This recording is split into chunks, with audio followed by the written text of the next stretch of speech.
할렐루야. 예배하는 여러분, 주의 축복이 오늘도 넘치기를 주님의 이름으로 축원합니다.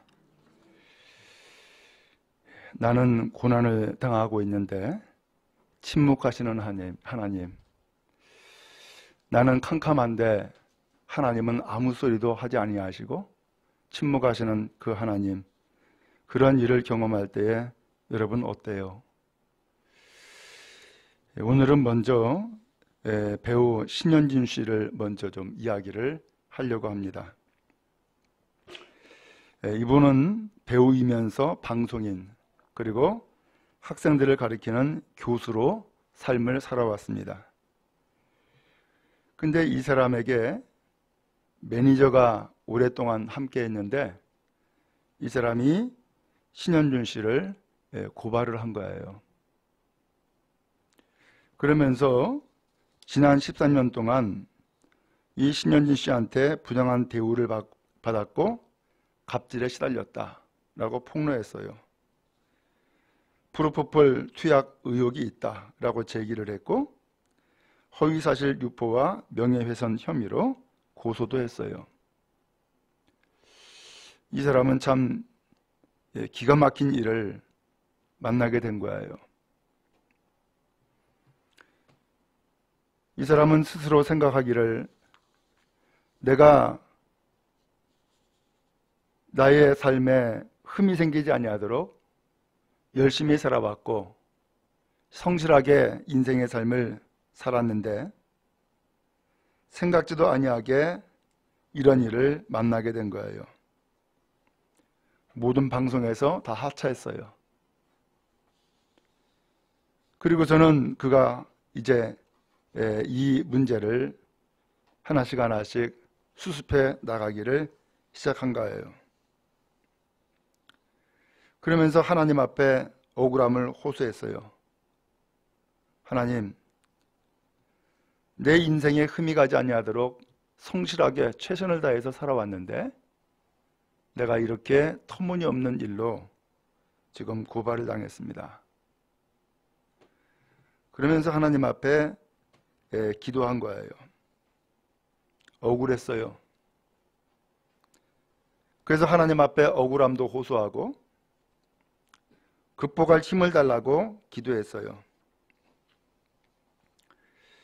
그러면서 이렇게 모든 것을 내려놓고 삶을 살다 보니까 그의 아내는 이 신현준 씨가 걱정이 된 거예요. 혹시나 나쁜 마음을 먹지 않을까. 그래서 어디 외출할 때는 늘 신현준 씨를 따라갔다는 거예요. 또 이 아내가 외출할 때도 신현준 씨를 데리고 갔다는 거예요. 그러면서 이 신현준 씨가 이 억울함을 호소하면서 하나님 앞에 극복할 수 있는 힘을 달라고 기도를 하는데 이 사람은 생각한 거죠. 모태신앙이래요. 그리고 여의도 침례교회의 집사님이라는 거예요. 아내가 자기한테 얘기한대요. 기도하자고. 또 기도하라고. 이 아내는 사실은 초신자라는 거예요. 근데 이 초신자인 아내가 오히려 이 신현준 씨 남편에게 기도하자고 오히려 권면하는 그런 상황이 생긴 거예요. 그는 이제 그 지난 시간들을 하나씩 되돌아봤어요. 그 되돌아보면서 그는 한 가지 깨달은 것이 있었던 거예요.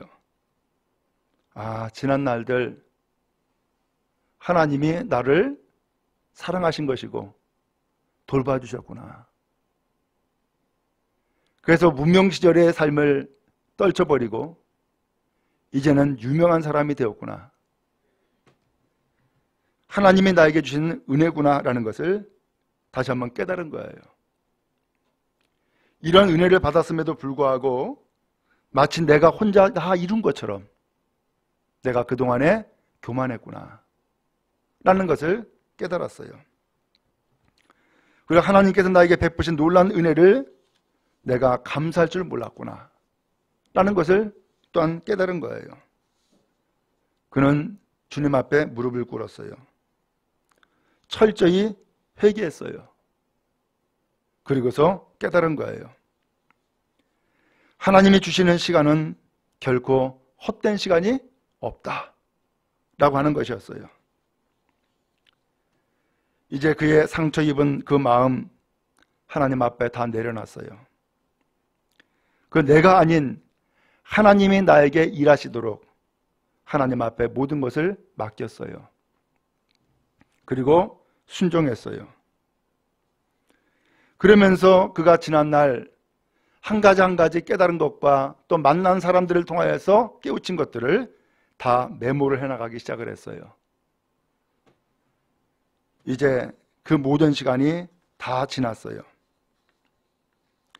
그리고 드디어는 지난해 12월 달에 아시안 아카데미 크리에이티브 어워즈라고 하는 그런 상을 거기서 받게 된 거예요.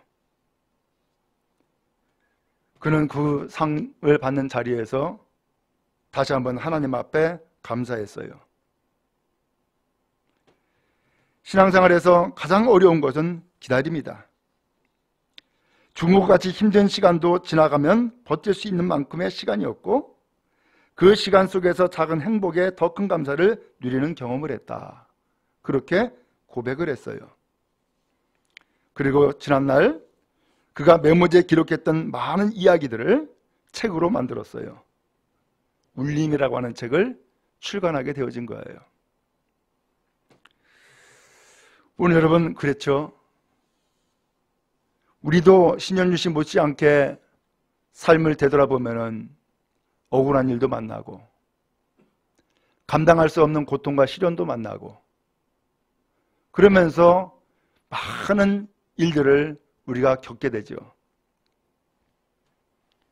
나는 아무리 부르짖어도 하나님은 침묵하고 있고 문제를 해결해 달라고 아무리 하나님 앞에 애원해도 하나님은 아무런 요동이 없고 그런 답답한 시간들을 지난 일들이 우리에게도 있잖아요. 근데 되돌이켜 보니까 그때의 침묵하신 하나님은 사실은 침묵이 아니었던 거죠. 나를 오히려 고치시고 또 나를 상처를 치유해 주시고 더 나아가서 하나님께서 은밀히 이루시는 놀라운 역사를 경험하는 시간이 되었다라는 것을 우리가 고백할 수 있잖아요. 하나님은 여전히 우리 가운데 역사하시고 하나님은 여전히 우리 가운데 일하시는 하나님이신 줄로 믿습니다. 오늘 성경에도 보니까 예수님의 제자들이 그랬어요. 예수님이 이 제자들에게 배를 타고 이 갈릴리 바다를 건너가라는 거예요. 그래서 배를 탔어요. 갈릴리 바다를 건너가는데 날은 저물고 캄캄했어요. 근데 거센 바람이 불기 시작하는 거예요. 그러면서 이 배가 더 이상 앞으로도 못 가고 뒤로도 갈 수도 없고 난감한 상황에 빠져버리고 말았어요. 그 험한 풍랑으로 인하여서 배는 침몰 위기에 빠졌어요. 근데 예수님은 거기에 계시질 않는 거예요. 여러분, 우리도 신앙생활하면서 그런 일을 만나잖아요.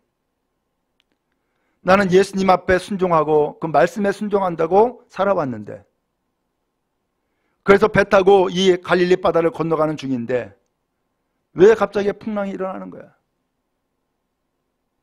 왜 이 인생, 이 배가 침몰 위기에 빠져 있는 거야? 도대체 주님은 나를 도와주시는 거야? 도와주지 않는 거야? 내가 이런 상황에 빠져 있는 것을 아시는가 모르시는가 하면서 한탄할 수 있잖아요. 이 제자들이 지금 그러한 상황에 빠져버린 거예요. 근데 그 가운데에 놀라운 은혜가 있음을 깨닫게 됐어요. 오늘 여러분 바라기는 우리도 혹 환난 가운데 있습니까? 내 인생이 침몰 위기에 빠졌습니까? 아무리 부르짖고 외쳐도 아무 대답이 없는 하나님, 그 하나님 앞에 답답함을 토로합니까? 오늘 하나님께서 오늘 우리를 인도해 주시고 하나님이 우리와 함께 하시는 것을 깨닫는 복된 시간이 다 될 수 있기를 간절히 바랍니다. 먼저는 성경 45절에 보니까 예수님께서 이 제자들을 건너편 베스다로 건너가게 하시는 거예요. 예수님이 지시했어요. 이 바다 건너가라.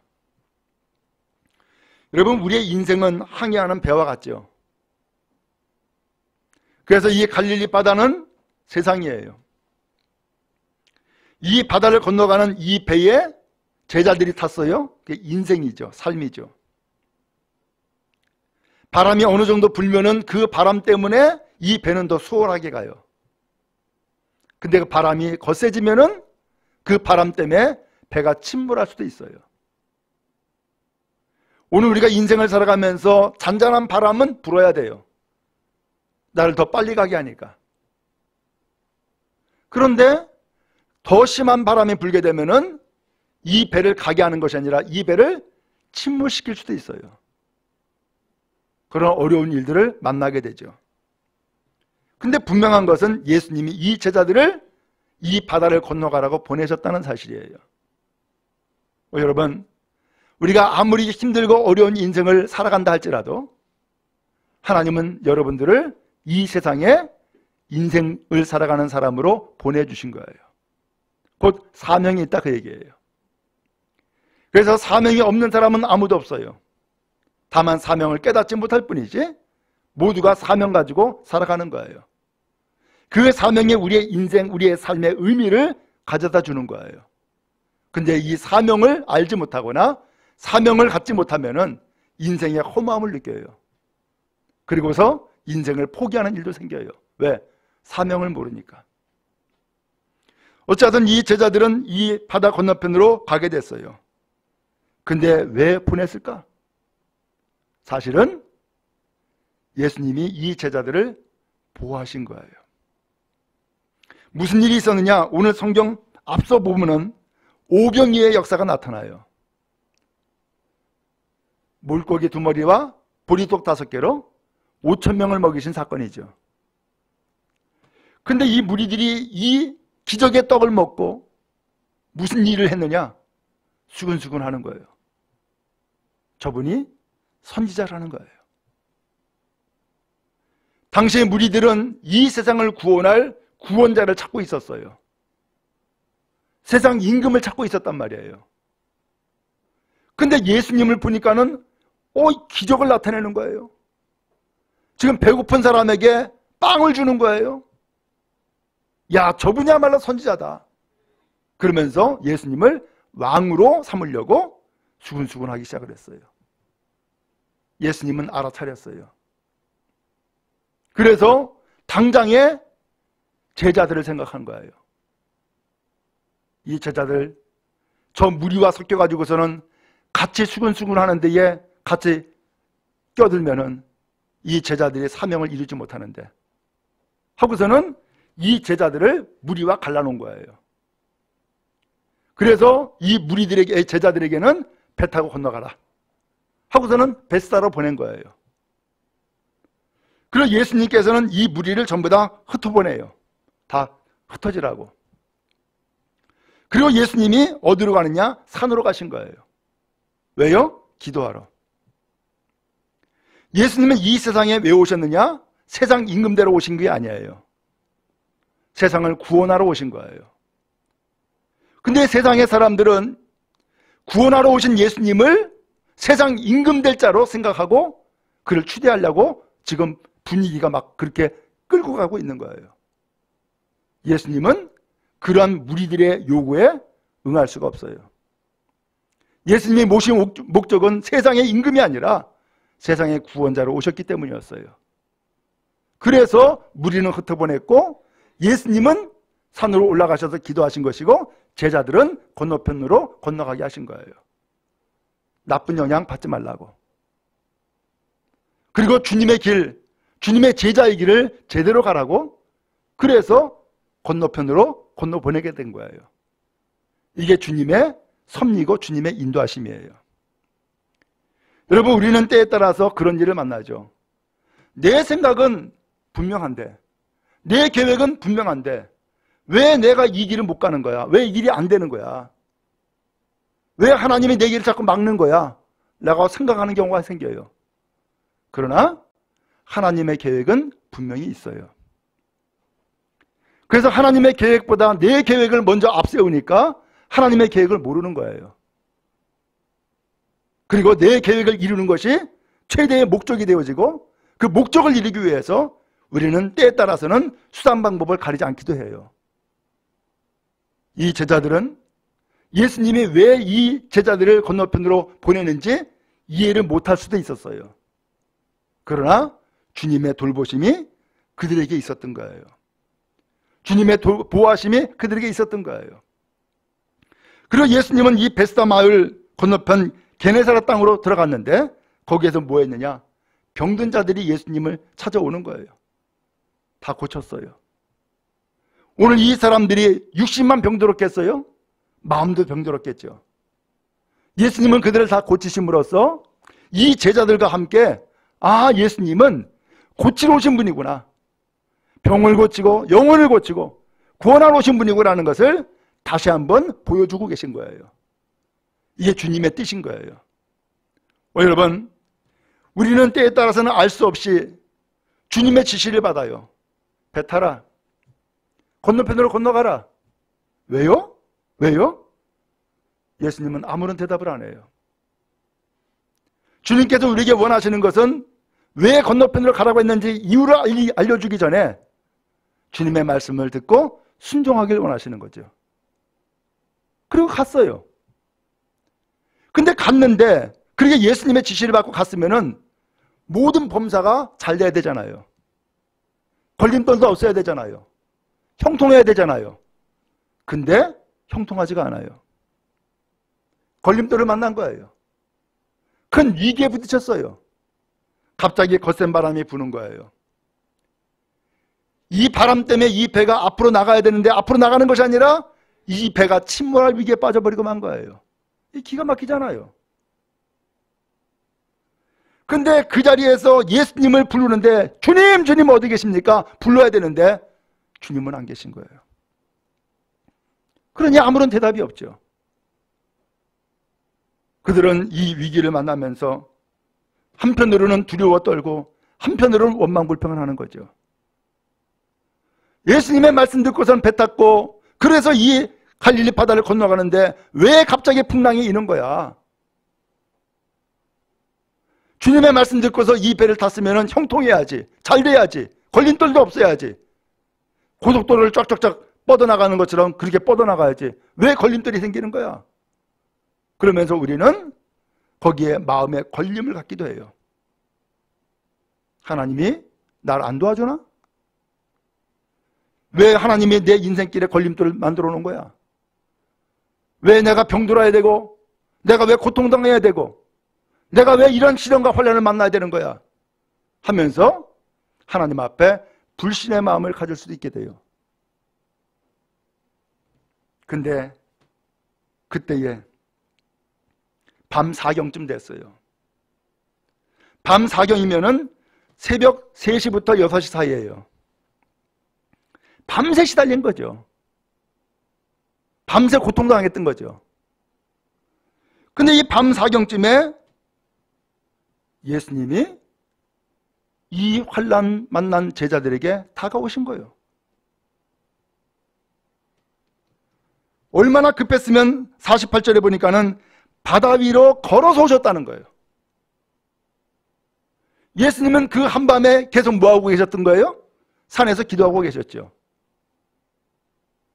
그러니까 이 제자들이 어떠한 상황에 처해 있는지를 아마 직감하셨거나 아셨을 거예요. 그러니까 이 밤에, 한밤에 찾아오신 거예요. 여러분, 어둡고 캄캄합니까? 앞이 아무것도 안 보입니까? 더 이상 희망은 사라졌습니까? 이제는 침몰할 위기에, 곧 빠져 죽을 위기에 처해고 말았습니까? 그때에 주님은 우리를 찾아오십니다.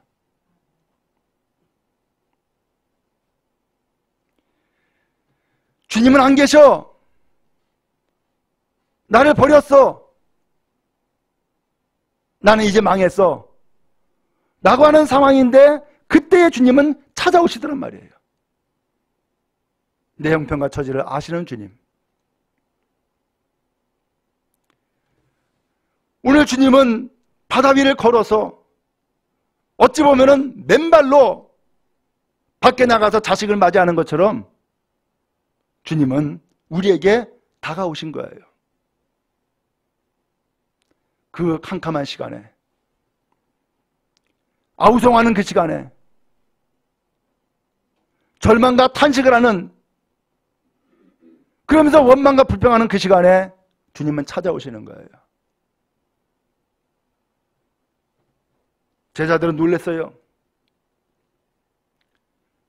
아니, 이 비바람이 거세게 불고 풍랑이 일어나는 이 바다에 세상에 누가 걸어오겠어요?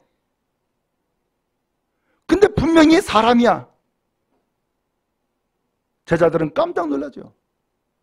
유령이다! 그러는 거예요.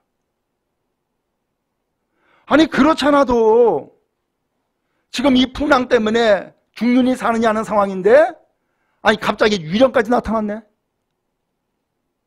그러니까는 무서워가지고서는 아우성어라고 소리치고 난리가 난 거죠. 여러분, 우리가 주님이 우리에게 다가오시는 것을 모를 때에 우리는 아무것도 아닌 것 가지고서도 무서워 떨고 난리가 나요. 아무것도 아닌 것 같은데서도. 제자들이 지금 그런 거예요. 예수님은 말씀했어요. 나야, 나. 안심해라. 두려워하지 말어. 나야. 하고서 주님이 말씀을 하신 거예요. 주님은 우리에게 두려움으로 다가오신 것이 아니에요. 주님은 우리에게 평안함으로 다가오세요. 주님은 우리의 마음을 요동시키러 오신 것이 아니에요. 우리의 마음을 안심시키러 오신 거예요. 예수님이 이 배에 올라가셨어요. 오늘 성경 51절에 보니까는 배에 올라가 그랬는데 배에 오르셨다라고 하는 것은 그 인생길, 그 항해하는 그 인생에 예수님이 지금 함께 하신 거예요. 그리고 이 배의 주인공이 되어주신 거예요. 내 인생의 중심이 되어주신 것이고 주인이 되어주신 거죠. 예수님이 이루기를 원하신 거예요. 분명히 예수님의 말씀을 듣고서 이 배를 타고서 갈릴리 바다를 건너가고 있지만 예수님이 이 제자들에게 가지고 있는 마음은 예수님이 말씀하셨으니까 나는 이 말씀대로 나는 살아갈 거야. 주님이 말씀하신 대로 이 배를 타고 건너편으로 건너가야지 라고 하는 분명한 목적을 가지고 주님의 말씀을 마음의 중심으로 삼고 나가길 원하셨던 거죠. 근데 이 제자들은 이 풍랑을 만나는 일로 인해서 그 마음의 중심에 예수님을 모시고 간 것이 아니었구나라는 것을 알 수 있게 돼요. 여러분, 우리가 그렇죠? 평안할 때는 다 믿습니다, 믿습니다 다 얘기를 해요. 그런데 위기를 만나면은 어느덧 내 믿음이 사라진 것 같아. 아무것도 없는 거야. 여러분, 우리가 그렇잖아요. 평상시에 보면은 다 믿음이 있어.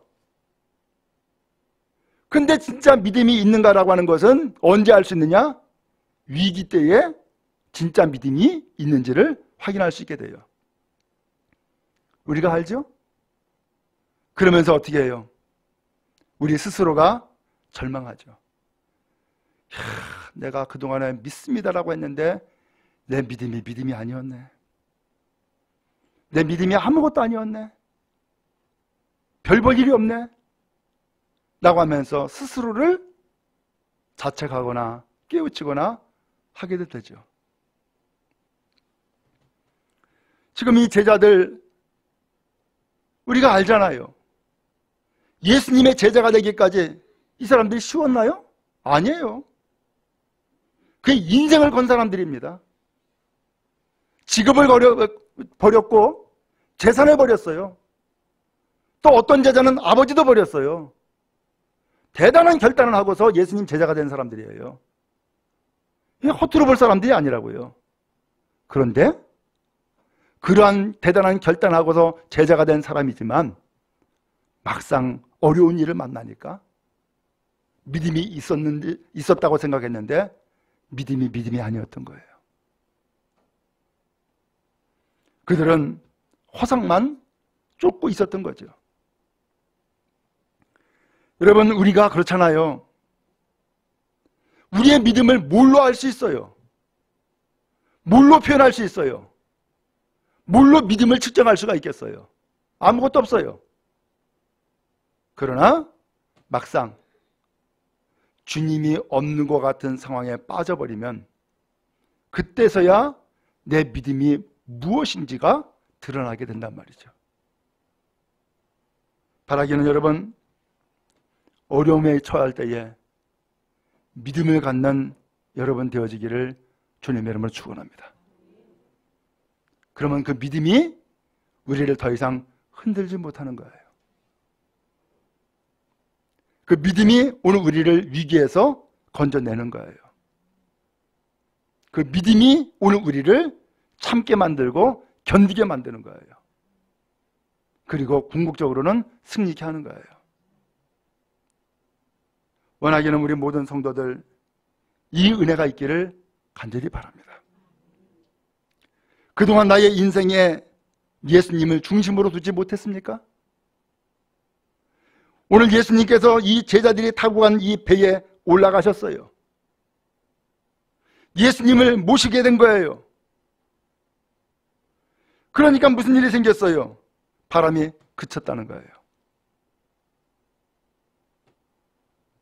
제자들은 아주 놀래버렸어요. 그래서 다른 성경에도 이 내용이 나오는데 다른 성경에 보면은 도대체 저분이 누구시기에 바람과 바다가 잔잔해지느냐 놀래버린 거예요. 도대체 저 예수가 저 누구야 도대체. 그동안에 예수님이 누구신지를 모르는 거예요. 경험이 없었어요. 믿음의 체험이 없었어요. 근데 이 위기를 만나고 보니까는 그 위기가 예수님을 경험하는 놀라운 계기가 되어진 거예요. 그러면서 지금까지는 이 바람과 바다가 두려웠어요. 유령이 두려웠어요. 근데 예수님의 이 기적을 보고서는 이제는 누가 두려운 거예요? 예수님이 두려웠어요. 야, 예수님이 살아계신 분이구나. 예수님이 하나님의 아들이구나. 예수님이 구세주구나 라는 것을 비로소 깨달은 거예요. 그러면서 진짜 그분이 두려웠던 거예요. 여러분 정말로 그렇습니다. 주님이 두려우면 세상 두렵지 않습니다. 그러나 세상이 두려우면 주님이 두렵지 않습니다. 참 이상하죠? 여러분 진짜 두려워할 것은 세상이 아닙니다. 진짜 두려워야 할 것은 악한 것이 아닙니다. 진짜 두려워야 될 것은 살아계신 주님입니다. 그래서 그 주님을 우리는 경외하는 것이고 주님을 믿는 겁니다. 오늘 예수님께서 이와 같이 풍랑을 만나 두려움에 빠져있는 이 제자들에게 다가오셨고 그 배에 오르심으로 놀라운 은혜를 베풀어 주었던 거예요. 52절을 말씀합니다. 이는 그들이 그 떡을 떼시던 일을 깨닫지 못하고 도리어 그 마음이 둔하여졌음이라라. 떡을 떼시던 일? 오병이어로 5,000명을 먹이시고 12광지를 남겼던 사건을 지금 말씀하고 있는 거예요. 예수님은 그 모든 사람들에게, 이 제자들에게 사실 주고자 한 것은 떡과 물고기가 아니었어요. 기적의 양식이 아니에요. 정말로 그 모든 무리에게 주고 싶은 것은 떡이 아니라 예수님을 주고 싶었던 거예요. 예수님을. 예수님의 생명의 주님, 예수님의 구원의 주님, 그분인 것을 깨달아 알게 하기를 원하셨던 거예요. 그래서 이 제자들 그리고 무리들이 떡만 받아 먹고서, 그 기적의 떡을 먹고서는 엉뚱한 생각을 한 거예요. 저 왕 삼아야지 라고 생각한 거예요. 그것은 그들의 계획이었고 그들의 뜻이었어요. 그러나 예수님은 그 계획에 동의할 수 없었어요. 왜? 예수님의 세상에 오신 것은 세상 왕 되려고 온 게 아니거든요. 구원자로 오신 거거든요. 그런데 예수님이 진정 하나님의 아들이고 구원자이심을 저들이 믿고 깨달아야 되는데 그걸 믿지 못했던 거예요. 제자들도 똑같았던 거예요. 제자들도. 근데 비로소 그들이 깨닫게 되어진 거예요. 예수님이 그 배에 오시니까, 바람과 바다가 잔잔해지니까, 그리고 예수님이 진짜로 두려움 대상이 되어지니까 그때서야 깨닫게 되어진 거예요. 여러분, 풍랑을 만났습니까? 여러분의 삶이 송두리째 망가졌습니까? 침몰 위기에 빠져 나는 더 이상 인생에 희망이 없다, 절망스럽습니까? 내가 갈 길은 죽음밖에 없다라고 생각합니까? 풍랑을 만나 흔들린 인생에 주님은 다가오십니다. 그리고 오늘 그 배에 올라타십니다. 그리고 우리의 인생의 중심이 되어주셔서 우리를 건지시고 보호해 주십니다. 이 시간 원하기는 험한 풍랑을 만나면 만날수록 주님을 더욱더 가까이 모시고 주님 중심으로서의 삶을 살아가는 은혜가 여러분 모두에게 있기를 간절히 바랍니다. 그래야지 문제가 해결됩니다. 그래야지 주님이 주되심을 깨달아 알게 됩니다. 그래서 두려운 일보다도 더 놀라운 주님 앞에서 깨달음을 얻게 됩니다. 그것이 믿음이고 그것이 구원이며 영생입니다. 주님은 이러한 삶을 살기를 원하십니다. 담대하십시오. 환난 날에 나를 부르라. 내가 너희를 건지리니 라고 말씀했습니다. 오늘 어려운 일을 만나면 만날수록 사실은 주님을 더 가까이 할 수 있는 은혜의 시간입니다. 주님을 경험할 수 있는 축복의 시간이 되어지고 주님 앞에 영광을 돌리는 놀라운 시간이 되어질 것입니다. 하나님 앞에 큰 은혜를 받고 새 힘으로 살아가는 복된 성도 다 되기를 주님의 이름으로 축원합니다.